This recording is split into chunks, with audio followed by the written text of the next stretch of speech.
அஸ்ஸலாமு அலைக்கும். நம்மக்கிட்ட லெஃப்ட் ஓவர் உப்புமா இருக்குது. அதை வச்சு ஈவினிங் ஸ்நாக்ஸ் செய்ய போகிறோம். ஒரு கப் உப்புமா, ஒரு பெரிய வெங்காயம் பொடுசா நறுக்கி சேர்த்துக்குங்க.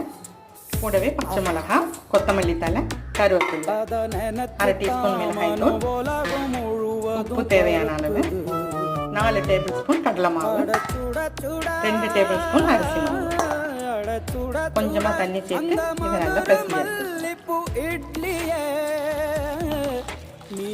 எல்லாத்தையும் நல்லா பிசைஞ்சாச்சு. இதில் ஒரு சின்ன உருண்டையாக எடுத்து இந்த மாதிரி வடை மாதிரி தட்டிக்கிங்க. சூடான எண்ணெயில் போட்டு பொரிச்சு எடுக்கணும். 2 பக்கமும் நல்லா கோல்டன் ப்ரௌனில் பொரிஞ்சதுக்கப்புறம் எடுத்துருங்க. சுட சுட உப்புமா வடை ரெடி. சாப்பாடு மீந்து போச்சேன்னு தூக்கி போடாமல் இதே மாதிரி வேறு ஏதாவது செஞ்சு சாப்பிட்றது ரொம்ப நல்லது. சாப்பாடை வேஸ்ட் பண்ணாதீங்க. நீங்களும் இதை ட்ரை பண்ணுங்கள். தேங்க்யூ.